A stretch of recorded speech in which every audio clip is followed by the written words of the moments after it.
Amors encadenats, no correspostos i de conseqüències fatals.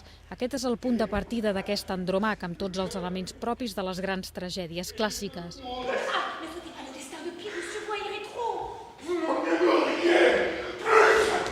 A la direcció d'aquest drama de Jean Racine, el britànic Declan Donnellan, que ha optat per un espai sobri, un escenari despullat de grans escenografies i donant tot el pes a les excel·lents interpretacions dels actors. Pilardo va bientôt conduire ici, Stéphane. Mais si je me croyais, je ne le verrai pas.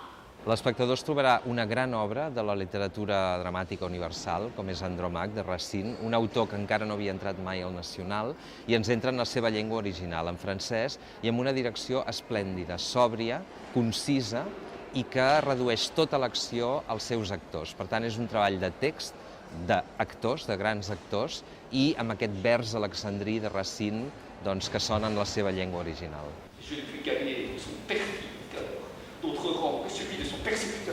Aquest clàssic de Racine obre una nova temporada del TNC amb una programació que combina grans noms de l'escena internacional amb figures de prestigi del teatre català i que torna a fer una aposta especial pels espectacles familiars, la dansa i el circ. El centre és el teatre d'autor, el teatre de repertori. Tindrem grans clàssics, també tenim autors contemporanis i bàsicament el teatre català, que estarà representat amb Mercè Rodoreda, un musical sobre l'home coproduït entre el Teatre Nacional i la Companyia de Goll de Gom.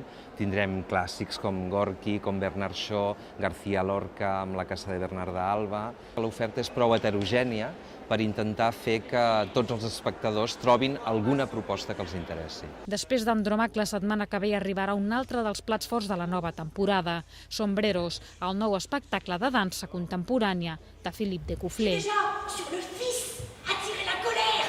Je veux qu'on vienne encore lui demander la mère.